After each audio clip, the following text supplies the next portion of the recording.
Hello everyone, and welcome to Sadurdays, episode 25. Yay! We made it!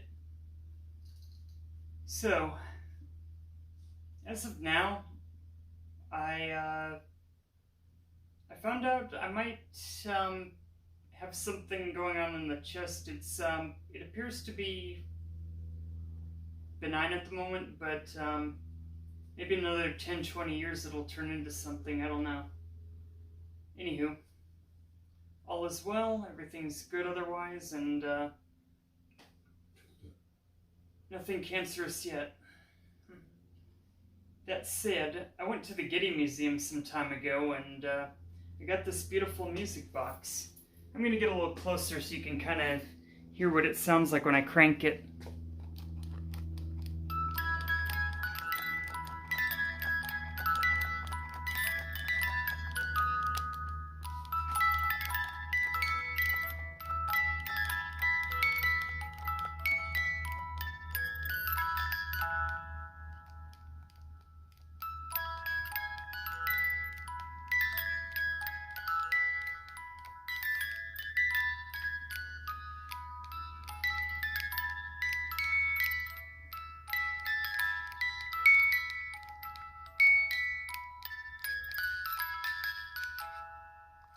Alrighty. That was Masterpiece Theater. Just kidding. Forsaken Piece Theater. Alrighty. In all seriousness, let's get to our selection of stories today. As it happens, we had some pretty good ones, and while I don't know how disturbing they were, because if I gotta be honest, I picked a bunch of, winning stories, as I usually do for this particular segment, but they certainly are sad, as far as their category, so we'll see. Will they be disturbing? Will they be unsettling? Will they be just heart-wrenching? We shall see. Our first story tonight is Wish You Were Here by Zach Powell. Categories: contemporary, funny, and sad. Bonjour from the city of love. I do not have much space on this postcard, so I'll keep things brief. I'm heading to an all-you-can-eat crepe buffet soon anyway. My new lover, Jacques, doesn't mind a woman with a few extra curves. More cushion for the pushing, Oh, you should see him. Jacques is quite a total zaddy, like the George Clooney without the drug problem. I'm talking high cheekbones and a strong jawline, an accent that could turn cheddar to Gouda, washboard abs. I could do 2.5 loads of laundry on. I'm pretty sure in Paris, Match magazine even called his body the 8th natural wonder of the world. And he's so creative with whipped cream. Anyway, I just wanted to say I hope you're happy with your new girlfriend. Oh yes, I've seen the Instagram posts, the videos of you two doing the electric slide on rollerblades, the pictures of you donating plasma together. I saw the change in your relationship status on Facebook. I wasn't stalking you or anything. Something sent me the links the other day, and I think that was when Jacques was taking me to the Eiffel Tower. He's thoughtful like that. Well, do me a favor, would you? Don't bother calling me. I won't be coming back to you. I'm too busy having the time of my life. Wish you were here. Ciao! From the land of pizza and pasta. Forgive any misspellings or chicken scratchings in this letter. I'm currently writing this from Gondola because Lorenzo absolutely insisted. I swear he adores the water almost as much as he adores me. Oh, that's my new lover, by the way. Believe me, he's very handsome, and with abs and cheekbones, too. A total 9th natural wonder. Tall and dark and mysterious, the kind of guy you'd find on the cover of a pirate romance novel or George Clooney with a drug problem. Don't worry, back in Paris, I let Jacques down easy. Gave him the old, it's not you, it's me line. Remember that one? I'm sure you do. Irregardless, Jacques is so last month, and when in Rome, right? We visited the big art museum here yesterday. They the Academia Galleria. Lorenzo and I trekked past marble sculptures and oil paintings and weird urinal statue that I'm pretty sure is only there as an emergency toilet and isn't actually art at all. It was really quite lovely. When we came to the last room, the one with the statue of David standing in the center like a nude superhero, it made me think of you. I'll give you one guess why. Anyway, that's why I decided to write you now. Not because I watched the TikTok of you and your new girlfriend whipping and nay-naying in perfect rhythm. And certainly not because of your Snapchat story about reopening the cockles of your heart after all this time. After all, I've moved on and so should you. But I suppose you could call me if you really want to. Just know I've got my hands full with the love of my life, Lorenzo, so the chances of my responding are about as anemic as your new girlfriend. What kind of a name is Brittany, anyway? Whatever. Wish you were here. Hola, from the sunny state of Jalisco, Mexico. Hey, you know how I've always wanted to go horseback riding? Well, I'm halfway to living the dream, baby, because I'm riding this from the back of a donkey. Santiago says it's just like being on a horse, only a donkey is smaller and a little more slobbery and has one extra letter in its name. He's very intelligent, my new lover, my Santiago. Trust me, the less we say about Lorenzo, the better. Some advice, never trust a man who takes you to an art museum to see a urinal and a nude male statue. The gay implications there. Santiago isn't that type of guy. And get this, he can cook, and not just spaghetti and minute rice and Lunchables, real food. He likes making all our favorite meals and never complains. In fact, the funniest thing happened the other day, as I was scrolling through your Twitter and reading all the old "I just want a girl who's honest" comments you posted and retweeted. Santiago's sweltering apartment filled with the scent of cinnamon, and when he waltzed into the living room and offered me a plate of churros behind his back, I took one look at them all floppy and shriveled and thought of the statue of David, and I thought of you. And I laughed until I fell off the couch and hit my head against the coffee table and had to get 8 stitches.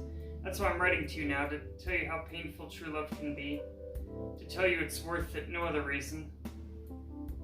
How's that for a girl who's honest? But just so you know, and maybe it's the concussion talking, I'll be back in the US next month.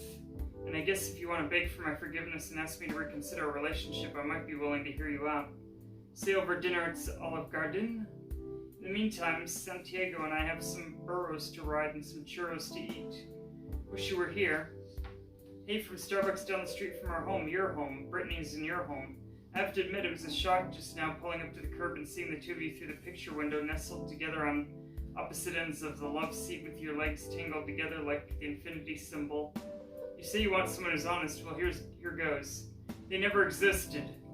Jacques, Lorenzo, Santiago, and Olaf, whom you never got to second guess because I didn't make it to Russia. I think you know why I did it. But maybe you saw the pictures I posted on Instagram, the ones of me skydiving, parasailing, and saving those orphans from that burning building, and you wondered. Maybe you stared at them the way I stared at the pictures of you and Brittany in the opera house, or your tweets about finally finding the one, or the video of you getting down on one knee in our favorite restaurant. I doubt your moments are photoshopped, though. Irregardless, this message should be finding you soon. I've just paid some acne-crusted freshmen a double-blended Venti white mocha and 4 shots of almond milk and 15 Splenda packets in exchange for delivering this postcard to you. Maybe we can still have that talk. I was honest about that. I mean, I know this place isn't exactly Olive Garden, but hey, it isn't Chili's either. Until then, I'll be sitting at the corner table for a while, maybe 10 minutes or an hour until this place closes. I don't mind the waiting. I've got nothing but time now. Time to think about you and her, and the memories of a life I thought I knew, a house I may never inhabit again, but I wish I were there. And that was Wish You Were Here. Final thoughts? That was an interesting twist at the end there. At first it sounded like she was trying to make him jealous, but in actuality, it seemed like she was overcompensating for not realizing what a catch she had in this person. And you know, relationships are kind of a weird thing that way. I'd been in about 9 different ones, not at the same time, obviously, and not more than one at a time, but I've been around. I remember the classic "you deserve better than me," thing that almost always ended it.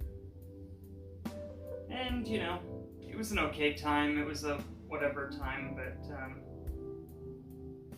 I've learned to be happy without the need of other people in life, and I've learned to make my own happiness, to do the kinds of things that I couldn't if I was committed to somebody, as far as activities and going out places and planning trips for myself.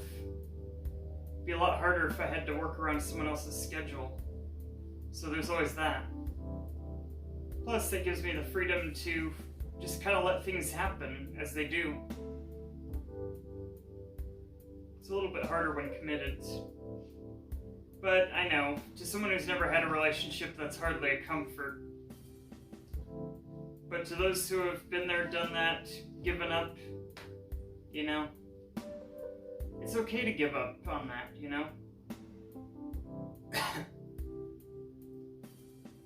Being committed in a relationship isn't for everybody. And sometimes it'll happen earlier in life, sometimes it'll happen later. Just go at your pace and make the most of what you got. That's all I can advise. With that, we turn to our next story, Unseen, by Rebecca Jordan. Categories: sad fiction and romance. And here we go. The canister had always been there, rolling around at the bottom of his duffel bag. Whenever he packed, his fingers would graze over the smooth gray top, but he would never take it out. Never look directly at it. Sometimes when he unpacked, the canister would get wound up in a dirty sock or wedged inside a pocket, and would come up with a handful of laundry as he went to chuck it into the machine.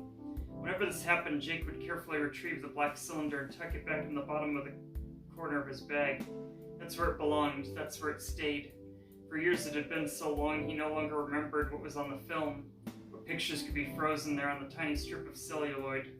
When Maggie died, Jake was lost. He left his job, gave up their apartment, packed a few things into his duffel bag, and left town. He gave up on himself, letting his hair grow long and his beard grow white. He drove the highways aimlessly, stoic behind the wheel of their beloved '69 Charger. Maggie loved that car more than most things, and having her gone, looking to his right and seeing the seat empty was like a dagger to the side every time he looked. In the late afternoons, he could not imagine her there. Small hand hanging out the window, fingers surfing on the wind. He could see the golden light of sunset in her fiery hair, illuminating her pale, beautiful face like an angel. If he wanted it badly enough, Jake could reach across the seats and take her hand, close his fingers around the apparition, feel her close. But when reality returned, it hit hard. His tears never seemed to stop, falling hard like a downpour on the windshield. The back of his hand wasn't as efficient as the wipers to blast the drops of salty paint away, but it was all he had. When it was bad, he pulled over, caution lights blinking on the side of the road until the worst was over. Jake stuck to smaller towns, enjoying the feel of an old-timey Main Street. He liked to see the houses built close together, the covered porches inviting neighbors and strangers alike to sit and talk. He loved the old mom-and-pop stores, their windows filled with enticing seasonal displays. He told time by these windows, counting months with glittered paper shamrocks or tiny American flags. Mostly he floated. There was nowhere to be, no destination waiting for him at the end of the road. He slept in the car, stretching his long legs across the back seat, using her old gray hoodie as a pillow. Her smell had long ago faded, but if he tried hard enough, Jake could remember the faint hint of coconut that always seemed to spring from her skin. She liked to tease him, saying that being from Florida meant that everything about her was tropical, even her scent. He didn't care why she smelled like she did, what shampoo or lotion combination made her so delicious. He just knew that she was. Maggie had been a light in his life and had now wandered in the shadows without her. At night, with the passing headlights rolling across the roof, Jake would conjure up a dream of her. It was routine now. He started with her hair, that flaming red mess of curls that tangled between his fingers, catching even when he tried to be smooth with his touches. Her eyes came next. Faded denim blue beneath pale lashes that were almost blonde in the sunlight. They were his favorite.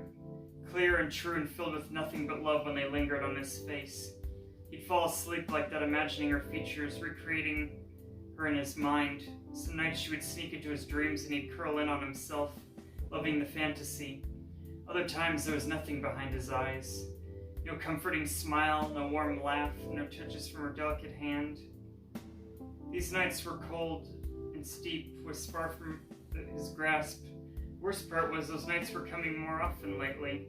It seemed harder for him to invoke her spirit, to remember the curve of her cheek, the pitch of her nose. Maggie was fading away. He worked odd jobs when he felt like it or when his wallet was empty and gas tank was low. He was strong and tall, and construction work came easy to him, though there was no passion in it for him. It was just a day or two out in the sun, tanning his big arms and filling the car back up. A few bosses would ask him to stay on, but he never accepted. There were roads left to travel, stars yet to sleep beneath. He made a few friends along the way, but none would ever stick. It wasn't worth the effort anyway. He knew he wasn't good for anything without her. It wasn't someone anyone would want to know. He was just a traveler now, a ghost like her.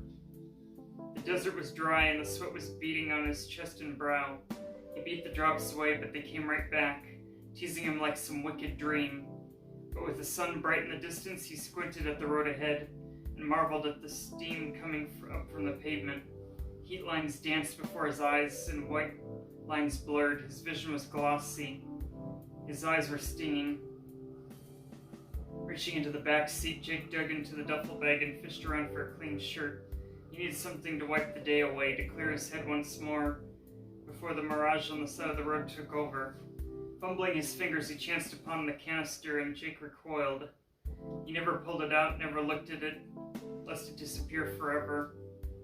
His heart was racing, head pounding from the heat. He reached again and the film can slipped into his palm. His fingers crossed around it and Jake brought it out for the first time, holding it tight and pressing his fist to his chest. Maggie was inside, he knew. Maggie's gorgeous smile, her big front teeth and ears that stuck out just a bit too much on the tops. Her freckles, her spirit, her love. He clutched the can and chewed his lip, biting back the tears, fighting the sweat and pain. 2 towns later, he found a place to develop the film, and he sat outside on a weather-worn bench, counting down the hour in his mind. The street was like 100 he'd seen, people milling about under a mid-morning sky. Small storefronts crowded together, their colorful awnings shading the sidewalk. It seemed nice, yet like every other place, empty without her. When the time was up, Jake went back inside, ducking beneath the bells that jingled on the door. He thanked the clerk and held the envelope tight in his hand. It sat at the passenger seat as he drove away. Unopened, the photos unseen. He leaned up against the ketchup bottle at dinner as Jake ate his burger, the picture still a mystery. Jake stared at the packet as he sipped his coffee, dragging up the will to set the images free. He'd been running from them for so long, from the ache of whatever was inside. He was terrified now to open it, afraid he would break down when he saw her face, that he would scream at the world around him when her ghost returned, crisp and beautiful, solid in his hands. He'd been running too long, he was tired. Jake took a breath and opened the envelope, tipping it over to let the photograph spill out onto the tabletop. When he looked down, his eyes blurred beneath thick tears. Every photo was of him. Every snapshot was a random moment he'd shared with Maggie, but all from her point of view. All an angle of him. His smile, his crooked nose, his shaggy blonde hair, his hands, his lips, it was all him. For so long he'd been holding on to her, and all along she'd been holding on to him. And that was Unseen. Final thoughts? Beautiful, romantic, and I think that's pretty much the theme of this episode now. Romance. Or rather, hopeless romantics. Yeah, there we go. That'll work. Maybe, but we'll see what these next stories hold, and then you'll see an official title at the time of this, but I wouldn't know what it is now because By the time that's up, that will have been hours in the past. Sorry to break the fourth wall there. Or maybe I'm not sorry. Anyway, our next story is called Buried in Saipan. And it's a diary entry type story, so bear with me as the timeline will be important for this. It's a sad East Asian historical fiction. And trigger warning, it does contain mentions or themes of physical violence, gore, or abuse, so here's where it kind of gets a little disturbing. Viewer discretion is advised. Or listener discretion, I guess. There are still rusted bayonets to be found in the dirt, alongside broken firearms, canteens, and bullet-struck helmets, at times still attached to skeletons. The deep-sea team would occasionally find a corroded tank or the remains of a submarine acting as an aquarium. Fighter planes would turn up far off the mountains as surprised climbers. Rare it was that Hiseo found letters buried in Saipan. He dropped his shovel and knelt, the archaeology team at work behind him. Industrial lights illuminated the tunnel with a silver glow. Brushing the dirt from his find, Hiseo picked up a time-worn book with a withered cover. A loose page stuck out from the side. "I'm going to surrender at dawn," a sentence read. "I got something." Hiseo trailed off. Curiosity once again bested him. With careful fingers, he opened the book and read off the first page. June 2nd, 1944. The Americans can have this island for all I care. I'm tired. We're spending a day digging trenches near the beach. The hot sun beams down on us, and we have little water or rice to ration. If we don't work hard enough, we get shouted at. One word out of place and we're beaten. If there's any silver lining, it's the sun's reflection on the clear waters. The sound of calm waves on the shore. Even as bugs swarm me, I cherish the view. It's breathtaking. My candlelight fades, the bedroll does little to cushion the dirt. I hope the centipedes stay away from me. Hiseo turned to the next page. His crew continued to work behind him, a wheelbarrow rolling by with crushed rock. June 8th, 1944. Mushiro's playing cards were found. An officer brought him outside and he came back bloodied. I fear this journal will be found as well, yet my thoughts are loud and my nights are quiet. Nothing I write in a letter home would make it through the censors. June 11th, 1944. I've never been an accurate shot. The bruises from the cane are still sore. The officer threatened to keep rations from all of us unless I improve my aim in practice. Another told us we will target the medics when we see them. Americans would risk one life to save another. I'm going to falter when the time comes. Despite being surrounded by hundreds of my brethren, it is very lonely. Not all see the beauty of life as I do. Hiseo turned the page, the handwriting on the next grew shaky as if written in a hurry. June 15th, 1944. It's a habit to number the year. Even when I have doubts, I'll make it to the next one. I'm not going to sleep tonight. Warships bombard the shores. Planes drone overhead. The bombs whistle. The grounds tremble. Soon it'll be me on the front lines. I fear I don't want strike through in both of those parts. I'm ready when the time comes. June 17th, 1944. One of the Americans in our captivity, he was shot in the gut. Strike through I dragged him into our dugout and bandaged him.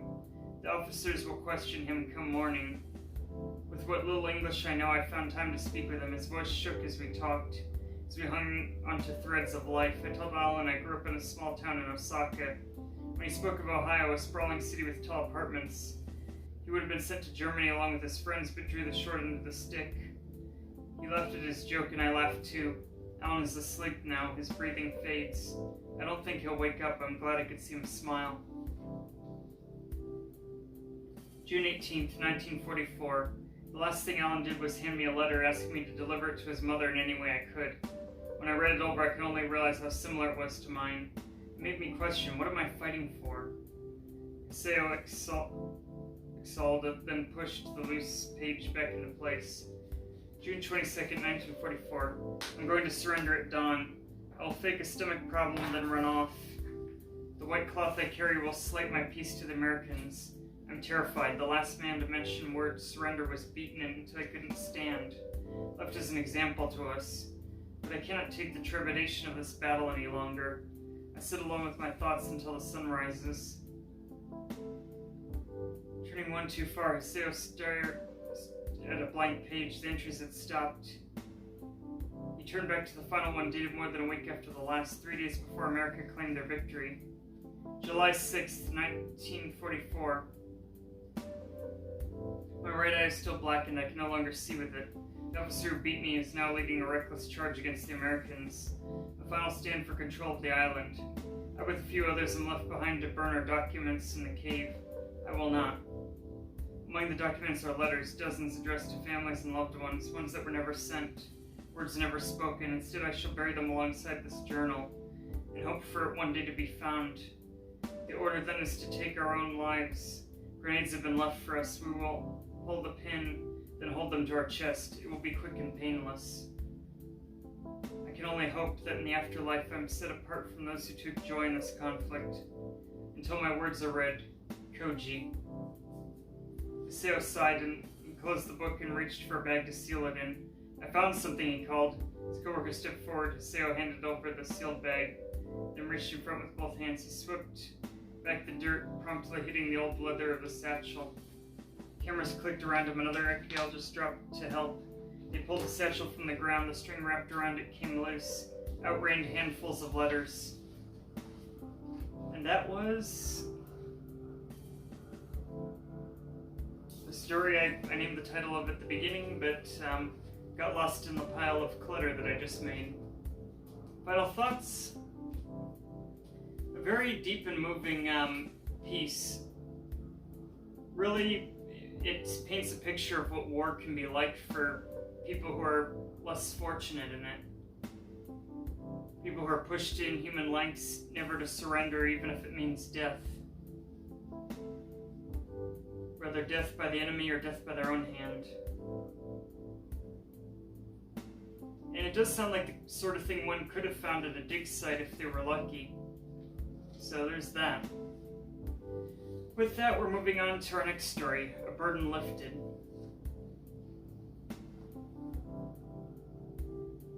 Fiction, sad, inspirational. And it's about somebody down on their luck who unexpectedly comes into a large amount of money. Warning, the story contains themes or mentions of suicide or self-harm, so if you're triggered by that, this might be a good time to get off the video.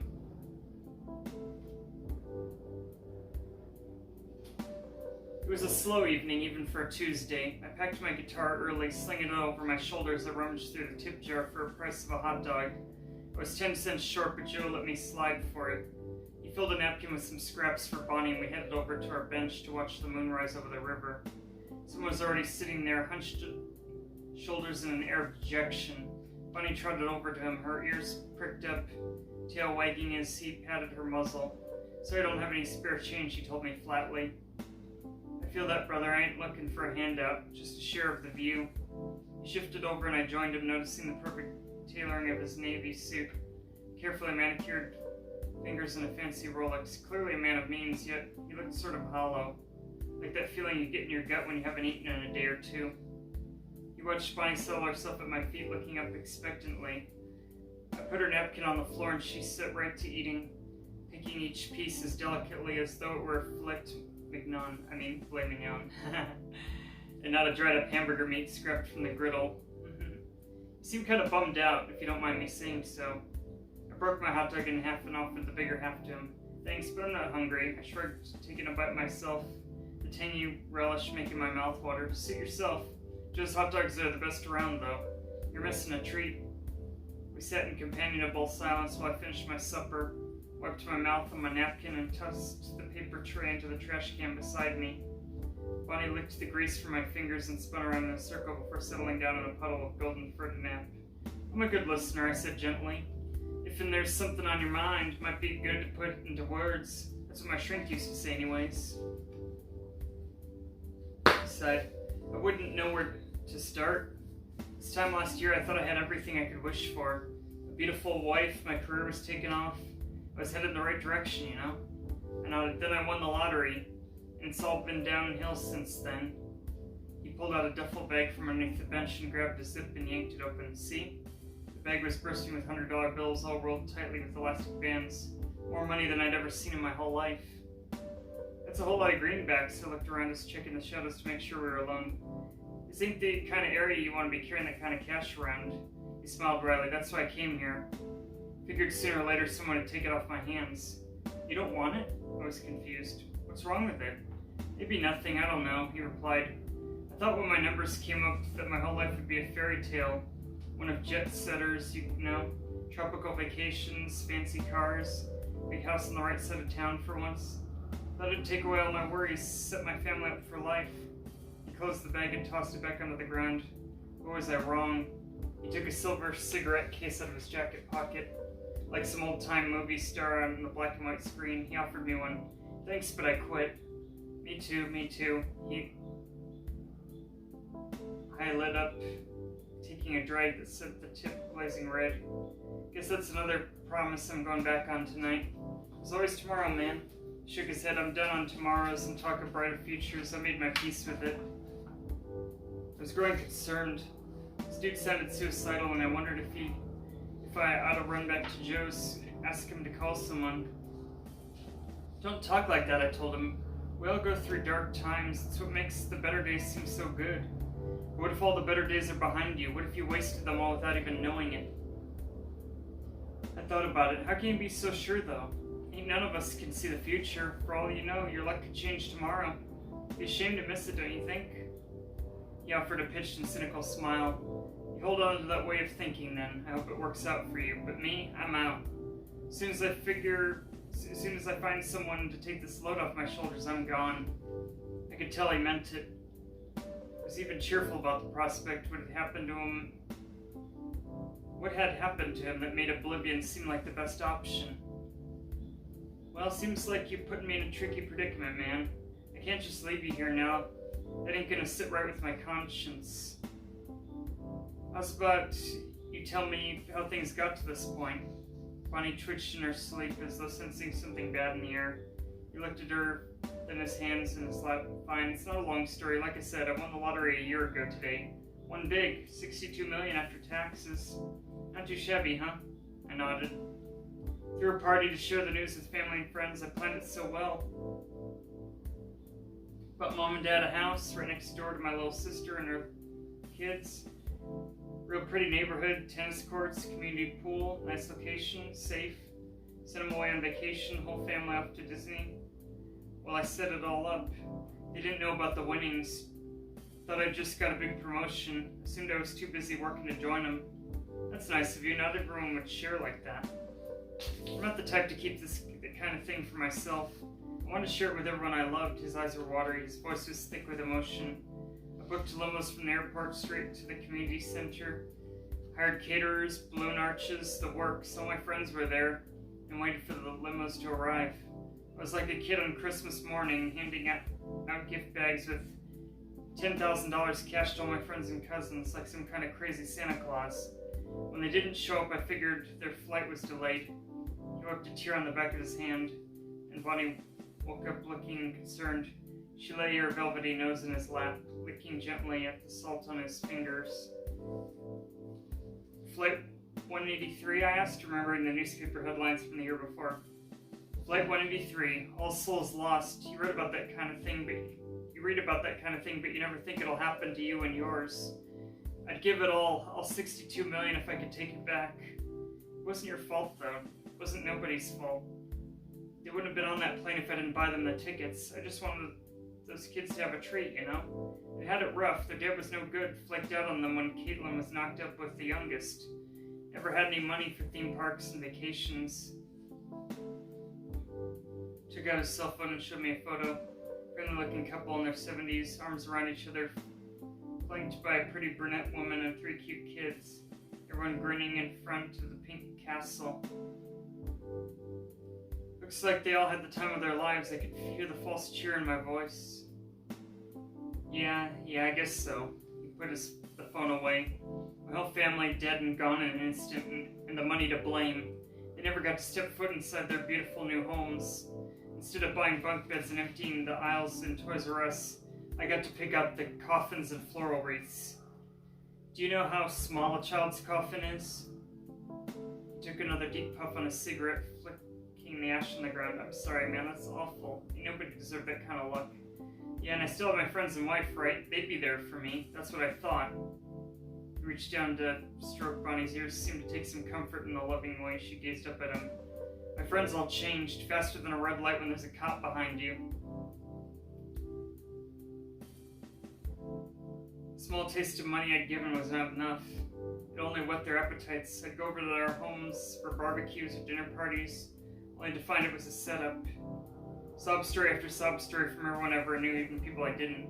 Someone's mom had cancer, another's dog needs surgery, kids' summer camps, new cars. It was endless.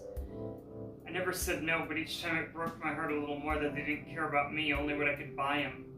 I'm sure that ain't true, man. They were friends years before the lottery when you weren't rich. But it all changed, don't you see?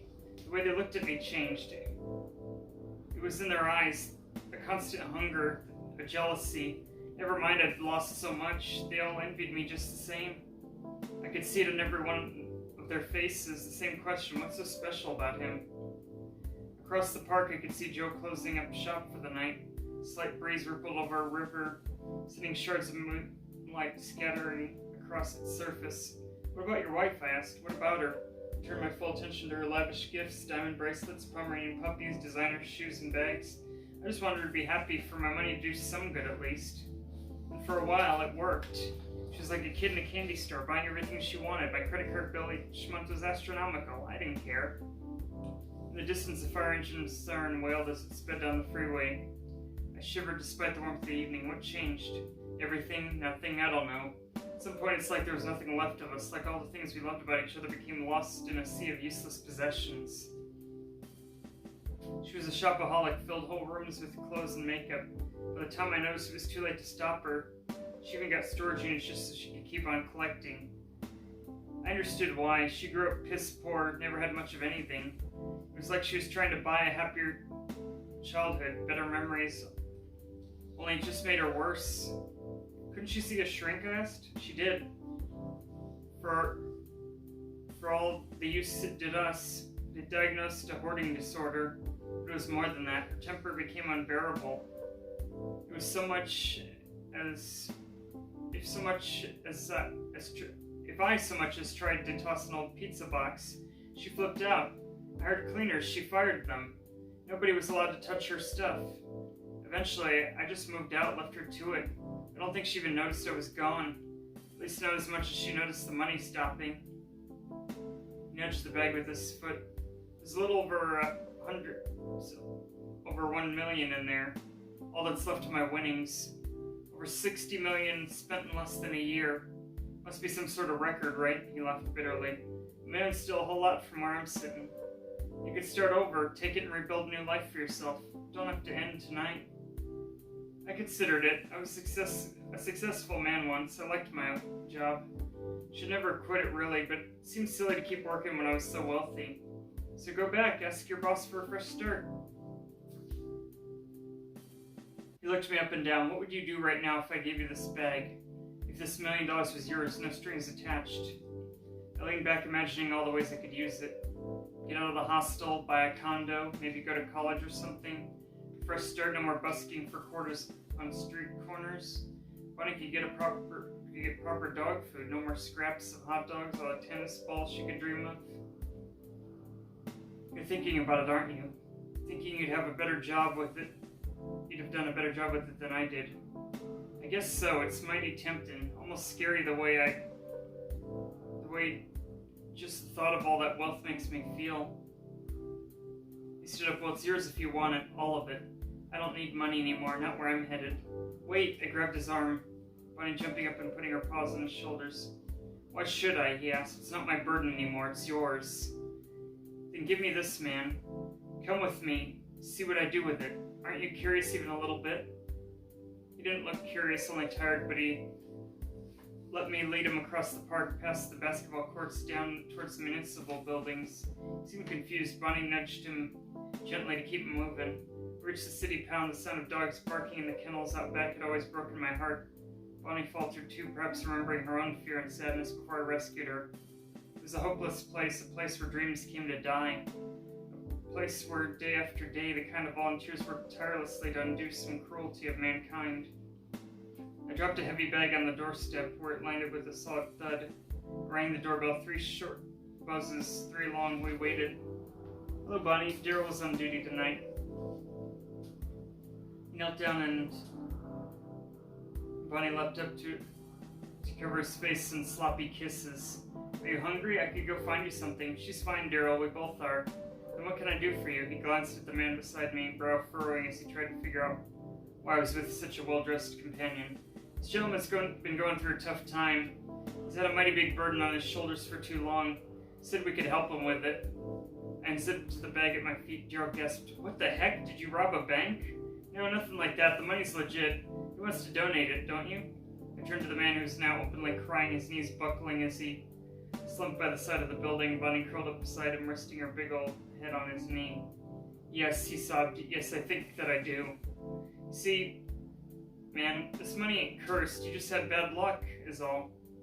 And Bonnie here, she's had bad luck too. All these dogs and cats, they all got a big dose of the unluckies. But now you're giving them a fresh chance. A new life. They'll get new families, forever homes. Your money can do some real good, and you can go back to being who you was always meant to be. I patted him on the shoulder. Daryl took the bag, shaking his head in confusion. This is unorthodox. We'll need to know where it came from. There's legal stuff to sort out with a gift this big. You see, you can't die now or they can't accept your donation. You gotta stick about a bit longer, see it through. Think you could do it, man? Think you could see it through? He nodded and I whistled for Bonnie. She gave him a last lick and trotted over to walk beside me. But why didn't you take the money for yourself? He asked as I shuffled back towards my bench by the river. Wouldn't it have made your life better? I've got Bonnie and I've got my old guitar. I reckon that's more than enough for me. That was that aptly named story I mentioned at the beginning of this part. Final thoughts? Good. It's very, it's got that feeling of the, you know, I could do a lot of good with $1 million, but I could do a lot of good with $1 million. That is, while someone like me might use $1 million if given the same opportunity to get a few rental properties in good areas and rent them out so I wouldn't have to work another day in my life, I found it rather noble that, you know, the character could see past, you know, that tendency in humanity and do something truly good for a cause that is worthy. Repair a bit of, you know, of what humanity's done to the animal kingdom by way of supporting a local shelter. Now then, we move on to our next story called Something to Write About. Content warning: language, suicide, and abuse.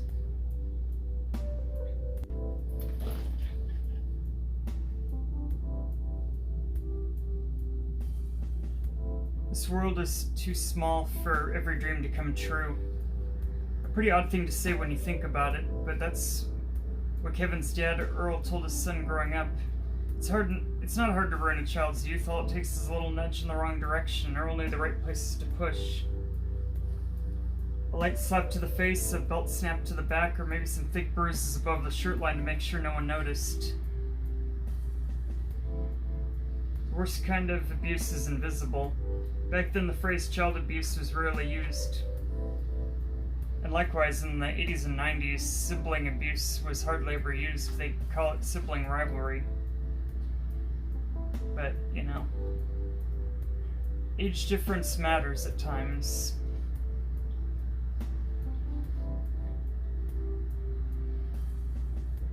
Proper punishment was the more justified thing to say. Growing up in that kind of negative environment was harsh, and most children didn't know what the other side looked like. Candy canes, lollipops, and money to buy whatever a kid wanted was a fanciful farce that existed only in fairy tales or dreams. In the real world, cruel words cut like a knife. Indeed, some people were born lucky, while others had to face the harsh reality of the cold, hard world. Abused children knew the truth well, for there was no such thing as luck. Kevin knew that more than most. His mother had died during childbirth, and every time his father looked into his son's eyes, there was nothing but anger. How could a dad hold so much hatred for their own son? When Kevin was younger, most people thought he had learning disabilities because he didn't say much, but they were wrong. He just didn't talk a whole lot, for fear of saying the wrong words. For all Kevin knew, everyone had a mean backhand like his father. The normalization of institutional pain was easy to live with because that was the only thing he knew. Kevin's only refuge was his vivid imagination and love of stories. He would pass the time by secretly writing tales of woe and wonder and hid them underneath his mattress so his father wouldn't find them. "Keep your head out of those fairy tales and be a real man," he would say. Earl couldn't possibly understand his son's desire for creativity. It was his refuge, a safe place to hide from the demons of the world. Deep within Kevin's soul, a small flicker of radiant light glowed like a distant star in the universe. A small glimmer of hope and a promise for a brighter tomorrow. Kevin wrote hundreds of short stories and wished he could disappear into those worlds. When Kevin turned 16, Earl got his only son a job at the Wilson lumber mill, which is about 5 miles from their rundown home on Factory Street. It was hard work, but Kevin quickly asserted himself and became a prized employee. Earl wouldn't let Kevin spend a dime. He made him put every penny in the bank so he could move out when he turned 18. It so happened that Kevin had the same idea, and for once, a father and son had something they could agree on. Kevin worked hard at the mill and even harder in school. He made good grades and excelled in every class, and yet he still managed to find time to write his stories.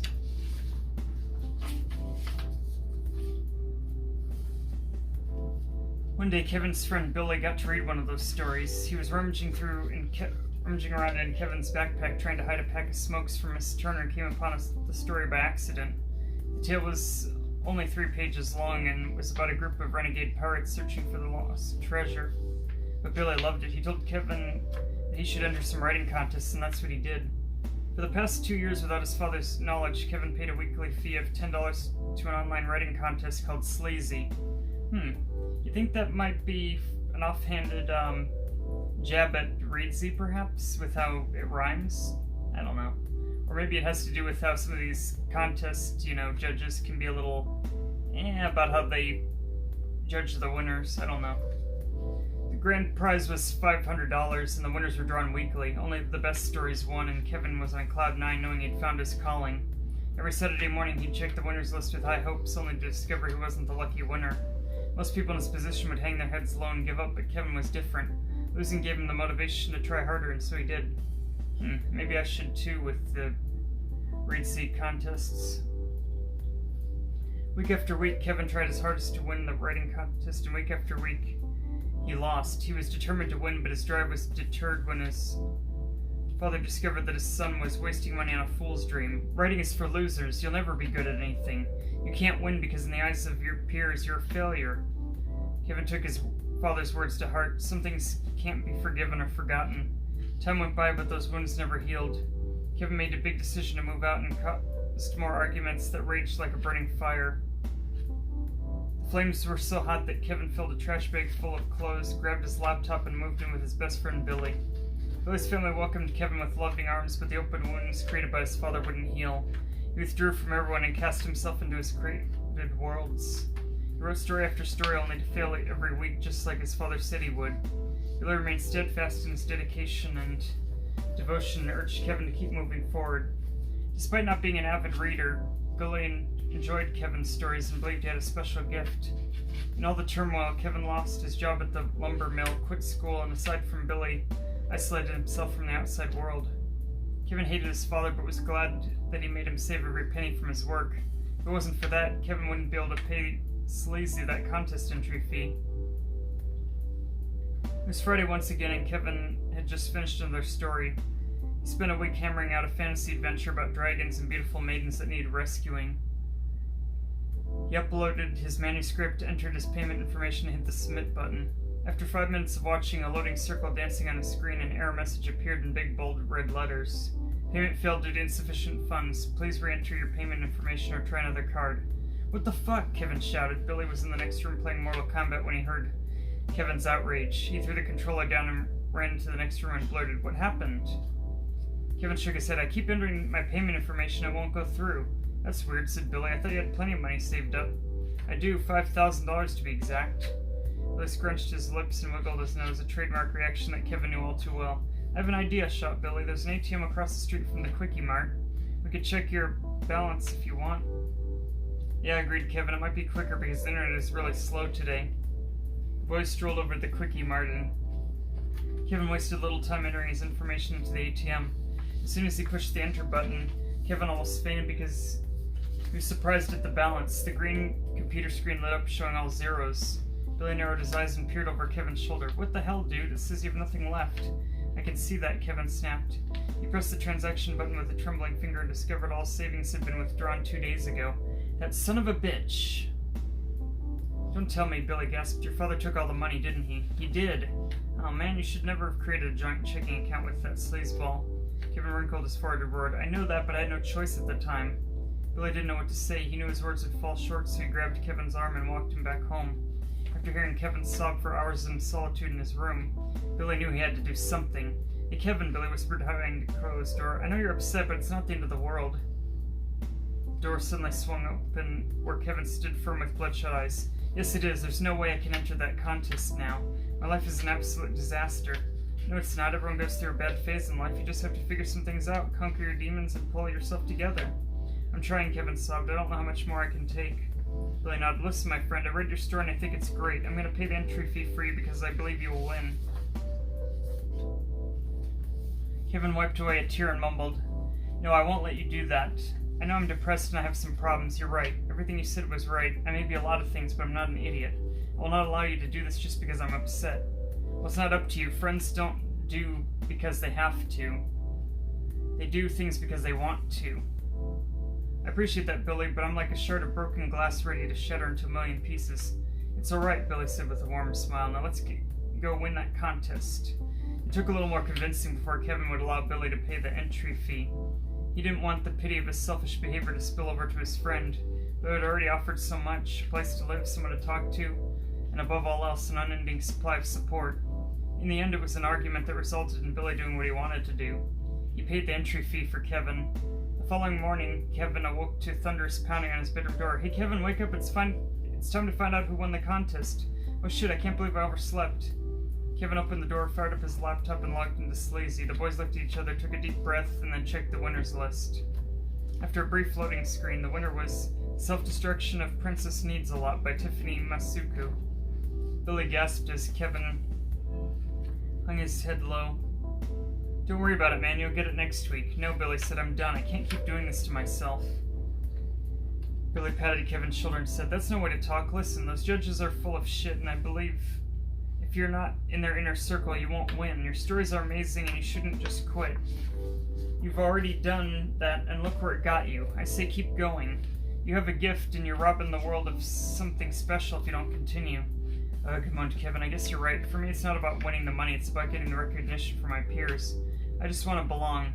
Maybe I will try one more time. That's the spirit, Billy yelled. Sometimes you just gotta shut out those frustrations. Fuck you, sleazy. Kevin was slightly startled at the outburst and let out a slight chuckle from his lips. Come on, say it with me, Billy urged. Together the boys screamed at the top of their lungs. Fuck you, sleazy. With a newfound determination, Kevin locked himself away in his bedroom and woke day and night.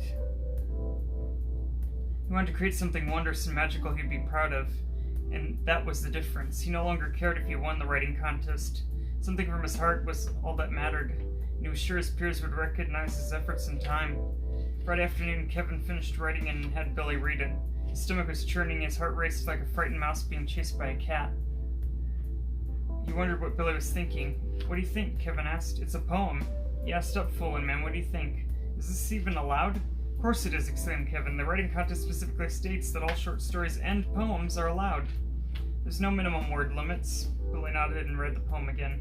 Oh, cruel world, I see your graceful hands, but I don't want them. Though my life isn't perfect, I can still stand unflinching, unblinking on my own. Forever and a day is all I can give. So don't take my words for granted, because every breath is a precious gift. I stand here defiant in the face of fear to say, not yet, not yet. Billy's eyes welled up with tears. It's perfect. I think this is one of your best works. Really? Yes, now let's go get this thing submitted. After Billy paid the contest fee, Kevin wrapped his arms around his friend and gave him the biggest hug he'd ever given. Thank you, Billy. I can't thank you enough for being there and supporting me. I love you very much. I love you too, Billy uttered. Enough of this mushy stuff. You should get some sleep. Tomorrow's the big day. The night was calm and quiet as Billy went to sleep. He kept thinking about Kevin's poem and how beautiful it was. He deserves to win. He deserves to win. Saturday morning came quickly and Billy was eager to wake Kevin, but he couldn't shake the feeling that something big had happened. He wanted to prepare himself for the big reveal, so he logged into Sleazy on his phone and checked the winners list. The winning entry was Not Yet by Kevin Marlowe. Yes, Billy shouted. He couldn't believe his eyes, so he took another look, and sure enough, they were not fooling him. Billy danced around the room like his insides were ready to explode. He raced down the hallway and banged on Kevin's door. Hey man, wake up, it's time to check the winners list. There was no answer. Wake up, Kevin, don't leave me hanging, we need to check that list. Still no answer. Shit man, wake up already. Billy turned the doorknob, but it was locked. He kicked and pounded more. Wake the fuck up, Kevin, you won, you won. What's going on? A loud, booming voice called out. It was Billy's dad. Billy said, I don't know, Dad. Billy stuttered. I can't get Kevin up. I wonder if he's okay. Lewis tried turning the doorknob with no luck. Alright, stand back, son. Kevin, I'm coming in. Billy's dad drew his leg back and kicked the door to reveal a horrifying scene. Somehow throughout the night, Kevin had tied his bed sheets to the ceiling fan and hung himself. His body was twirling around and his flesh was forever stained purple. Billy fell to his knees and screamed. Kevin's funeral was a day of sadness for everyone who came to it. Beautiful flowers were placed all along the cemetery, and more than half the town came to pay their respects. Kevin would have been surprised to see how much he was loved. Billy was shocked that Kevin's dad didn't have the balls to show up for his own son's burial. Maybe it was for the best because Billy had a small pocket knife hidden in his back pocket that was hungry for blood. The way the man treated Kevin was barbaric, and he deserved a torturous death for what he did. After everyone left and Kevin was laid to rest, Billy knelt by his friend's grave and placed his hand on the fresh soil. I'm sorry, Kevin, he sobbed. You were a bright soul and left behind a massive body of work that should be praised. I promise you that I will not rest until I publish every last story and poem you've ever written. He paused to wipe away his tears. Your story isn't over yet. Not yet. Not yet. And that was something to write about. Final thoughts? Brilliantly presented.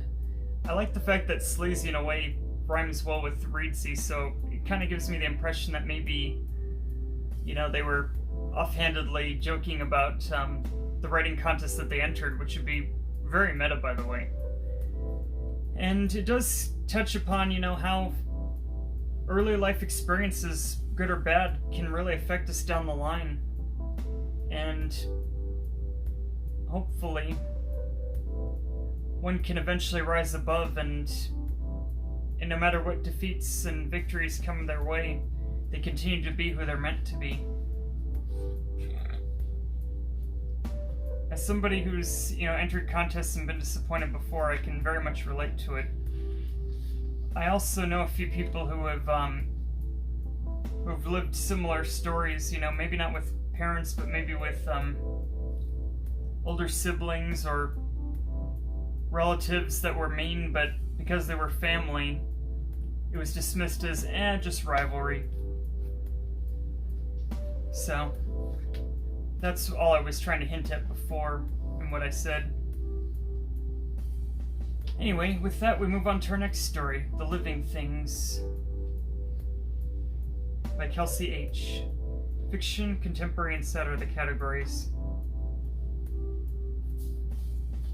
I came to this beach as a child, but that was before any of the bad things which would happen had happened, so it was another world. My parents smoking and arguing in the front seat as they searched for a park, me and my brothers jostling for spaces in the back, the scent of coconut lotion on my arms. As an adult here in the night, it was a different place. Black water under a black sky, the car park emptied out, the tip of the cigarette glowing in the darkness of the car. Here the man in the passenger seat said, passing it to me. I took a long drag and tried to remember his name. He'd shouted it at me near my ear as we stood in the din of a bar. I haven't come here since I was 16, he said. There was a story there in the way he looked out at the water. but I didn't ask. I didn't want to know his stories. He was tall with broad shoulders and thick short hair. That was all he needed to have. Everything else had to be in my imagination. I turned from him and blew smoke toward the open window. The salt-scented air rolling in. When I was a kid, I used to love all the little rock pools here, I said, nodding my head towards what we couldn't see in the dark. This beach, you didn't come to swim. It was too dangerous. If you walked out into the waves, a rip might carry you to the deepest ocean, leave you there to swallow the cold water and sink beneath it. I'd thought about it. XXX. I remembered crouching over the rock pools, watching living things in their tiny worlds, crabs and silvery fish, snails curled in their shells disappearing under rocks. One afternoon I'd collected them in a bucket half filled with salt water and made another tiny world in the plastic bottom. Sand and rocks and scraps of seaweed caught up in the living things in my hands and deposited them there. You're not taking those, Ruby. They'll die, my mother said when she saw me carrying it toward the car. They won't. I'll look after them, I said, looking toward my dad. Those were the last days of him being able to be talked into anything. Before, he was just tired and pissed off all the time. As the youngest, I was always stuck in the middle seat, wedged between my sprawling brothers, as I sat with my arms wrapped around the bucket, watching nervously as the water sloshed around. Back home, I put it in my dresser and watched as the living things died one after the other. There was no looking after them. It was not a world, but a prison I had made them. When they were all done dying, my mother made me take the bucket outside and tip it out into the grass. I watched the bodies of those dead things soak into the foreign land. I cried, and she said to me, if you take something from the place it's meant to be, it dies. XXX. I remembered her words sometimes. It was how I felt now.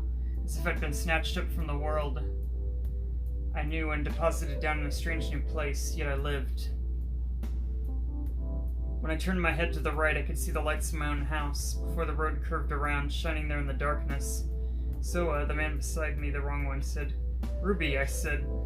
Yeah, sorry, it was loud in there. In the car, alone at night, he was quieter and less drunk than he'd seemed. Something dark simmering in him. Less like Nick. I'm Wade, in case you didn't get that earlier, he said. And I didn't look at him, but I could tell he was smiling. I took another puff before passing back the cigarette. I didn't usually smoke, but I'd never turn one down either. You live nearby, he asked. One day the ever-encroaching sea here would rise up over the road and claim it all.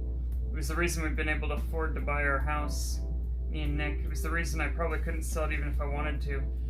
No, I said, looking at my house. Beside it, the darkness of my neighbor's house. At 9 each night, like clockwork, their lights snapped off. In summer, Hazel was out at 7 in the morning watering her roses. The only flowers I'd ever managed to grow out here were orange daisies. Spiky leaves pushing out of the matted seagrass. Everything else I'd planted had died. Some of it straight away, some of it slowly. But Hazel's roses flowered abundantly through summer in shades of pastel yellow, orange, and pink.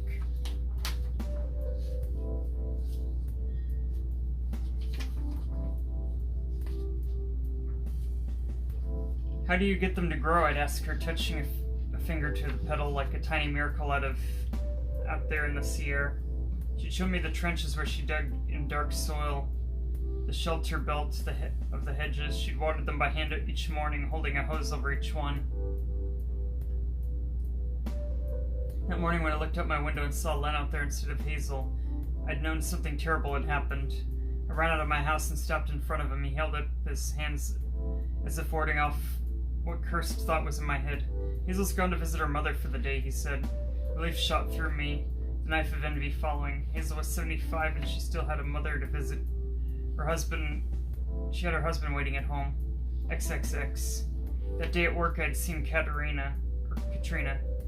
I was standing behind the counter of the pharmacy, masked up, taking scripts, handing out boxes and bottles. It was soothing, the repetition, the way I could focus on the names of strangers and medications. I looked up and saw Katrina come in the door. She looked up at me and I saw her hesitate, look away again, arrange her face in a blank expression.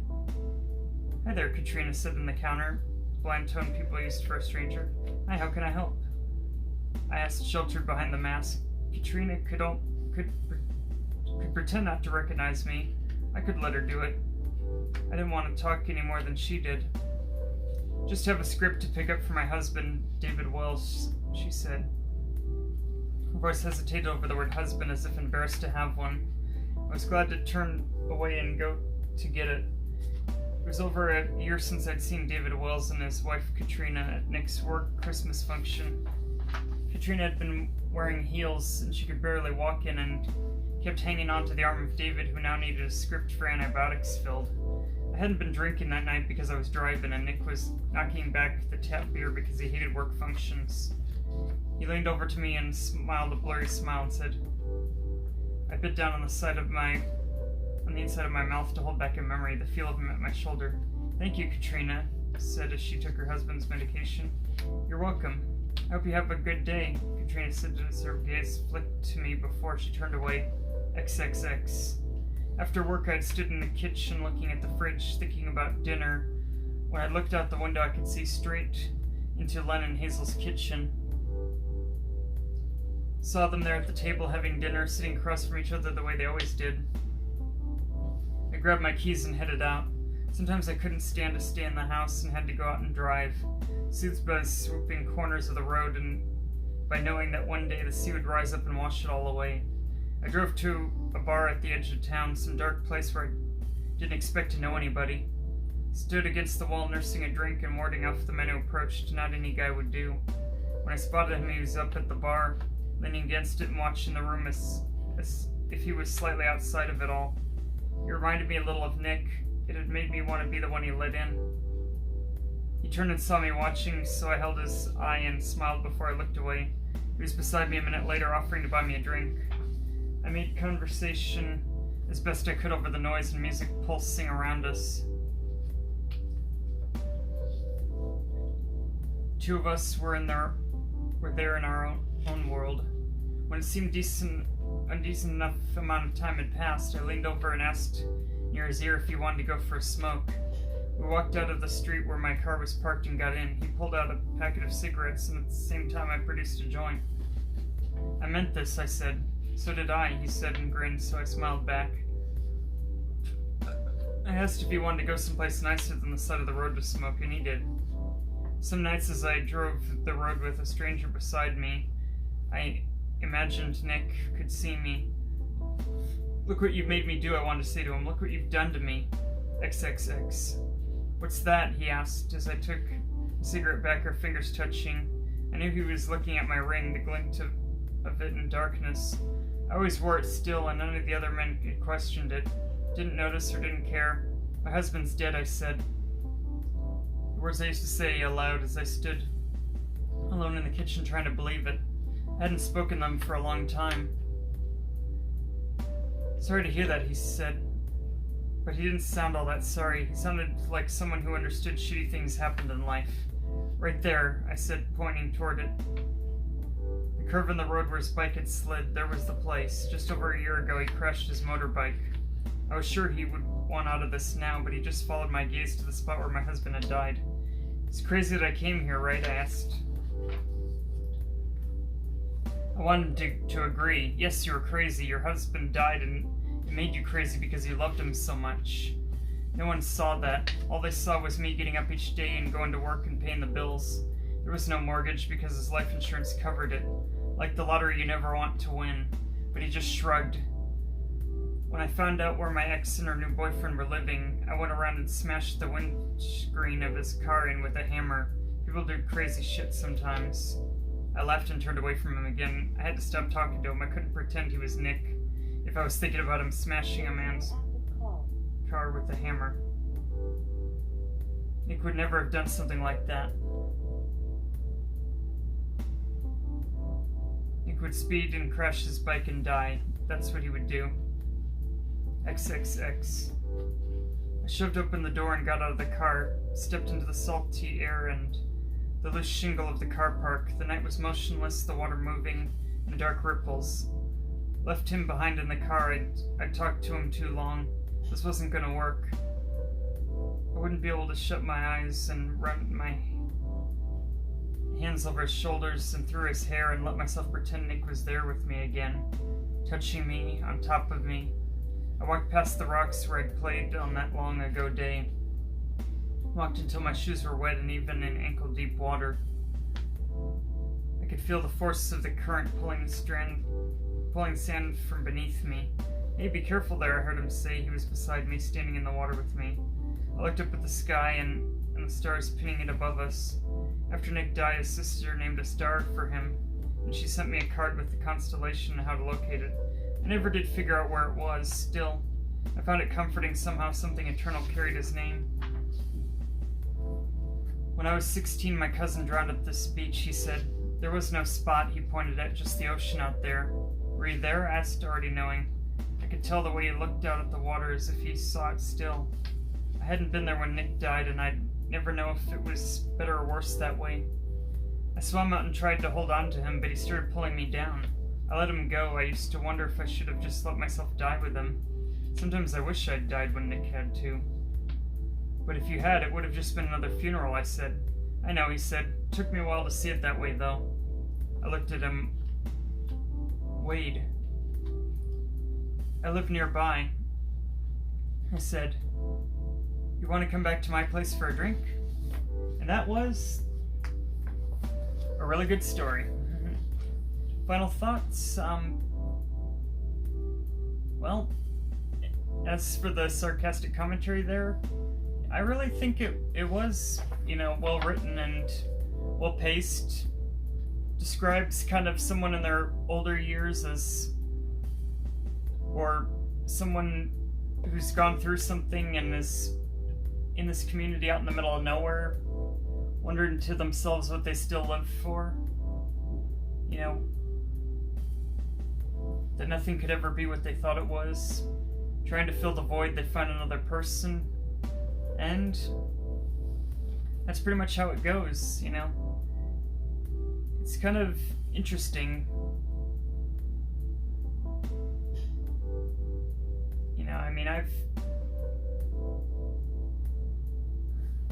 I don't really have much more to say than that. Now, that was our last Reedsy story for this episode, but although I didn't write this for Reedsy, I did write a sad story that was the first time I actually based it off a picture. And it's this picture right here. Isn't that cute? I took note of the details of what was in the picture and wrote a story based off of it without really anything to work with. It's not even part of any universe yet that I would think of right now. But nevertheless, it'll be pretty obvious that I wrote it. And this one is called The Truth by the Forsaken Scribe.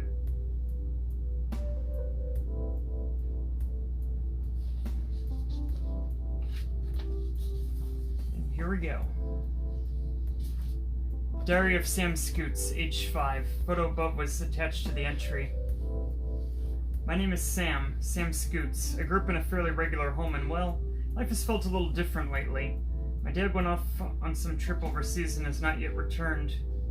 This would not be particularly odd, except the feeling the air was tangible, as if the very air whispered it. My mom goes quiet when I mention him, and I still make drawings of him and other things like I promised when he left. He must be lost. Perhaps he could not find his way back. If that is the case, he would surely find us again if I leave my light on. My mom told me I cannot keep doing it forever, and if I'm just scared of the dark, we could have a nightlight. She says he will not need much light to find his way, for wherever he is with us even when not physically present. I do not understand what she's saying. Lately there's been more rain than in most years. Today in particular, it is the anniversary of when he left. Could the heavens be crying for me? Mommy says when I'm older I will understand. We used to play together all the time before he left after school. We'd play astronauts and aliens. He would grab me and swing me around, and we would double over laughing on the bed he shared with Mommy. He told me one day if I shoot for the stars, I would be the first pup on Mars. I cannot give up the dream no matter what challenges I face. I look through the photo albums, how happy we were to be together.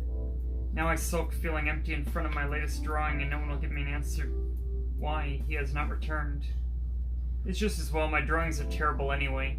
I'll go to bed silently, whimpering, and no one will be there to comfort me. I have to be strong. I'm a big boy now. But I've decided to make a log of my thoughts in addition to drawing each year since I want to remember my thoughts. For now, I lay it to rest. Diary entry 2, Sam Scoots, 6 years old. I started first grade now. I'm learning how to write more legibly by paw, but I'm still more comfortable typing my diary entries, as if a fire happens I can recover my entries by saving them.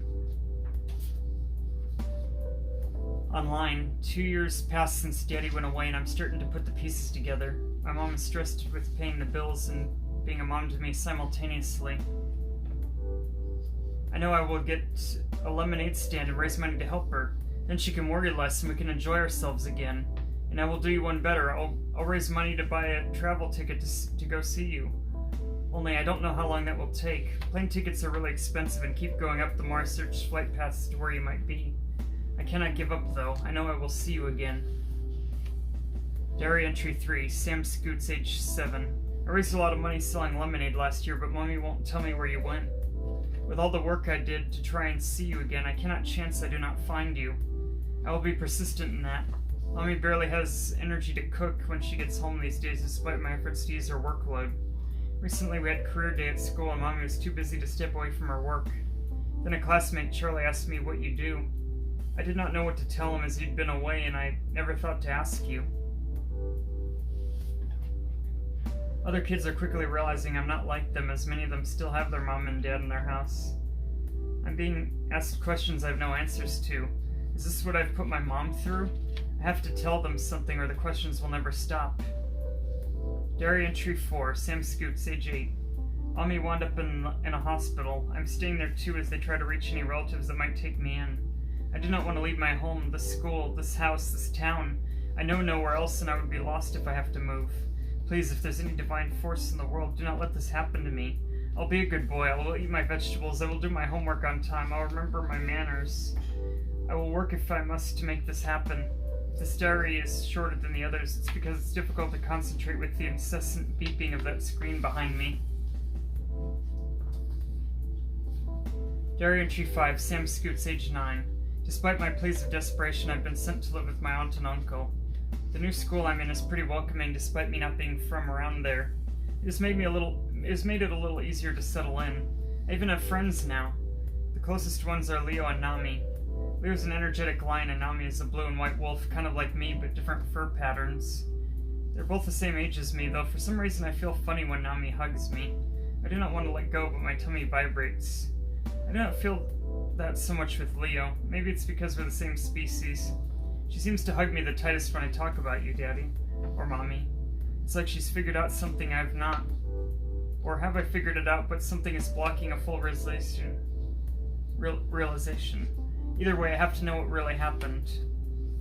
Diary entry 6, Sam Scoots, age 10. The truth has been revealed to me. I feel stupid for not having seen it before. Your military uniform, the outlandish warlike games we played, it was all training me to be independent. You knew there was a chance you would not come back alive.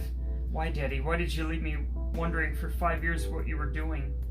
That note that made Mommy go silent, her increased hours of working, with even less time for me and her hospitalization. You were dead this whole time and I worked so hard, begged so hard I could see you just one last time, or at least keep things as they were. But it was all for nothing. I'm sucking it up for you. I have to be strong. I cannot hold it forever. Leo was vowed to beat up anyone who'd bully the son of a soldier, so I fear nothing for me here. Nami has been there for me and assured me no one would ever have to know what a crybaby I really am. No, she never said I was. I say am, because a big boy never cries. If not for them, I would probably die of sadness. I do not blame you for any of this. You never asked to die any more than I asked to be born. Just if one spirit persists after death, I know you will find this diary, if you are not watching it all unfold for yourself. I will live on for you, for Mommy, and most of all because I will see you again eventually. But until that day, I want to make a story worth telling for when we meet again. There are no more diary entries. Yet. So, what did y'all think? I know with the current issues facing the world lately, a story like this would hit close to home for many in Ukraine in particular. Though this improvised diary story was inspired both by the image above and by the infamous 9/11 video, that one that goes, "It's been a year, Daddy," you know, and there's a song that That's a slowed down version of that one that goes, love is all that I want when you're lying here in my arms. Baby, it's hard to believe we're in heaven. So yeah, that one. I'm sure almost everyone's seen that at one time or another. It was pretty viral at the time, back in the day. And even kind of now. I've seen it in a few try not to cry challenges. That being said, for the record, I haven't had any parents particularly die, yet. But I kind of wanted to go outside the grasp of what I readily understood firsthand and tried to see the world through the lens of something I was not, in more ways than one. And to kind of write a piece that can speak to those who have lost loved ones in what seemed like senseless conflicts that were necessary at the time, presumably. And that being said, if you were one of them, my heart goes out to you.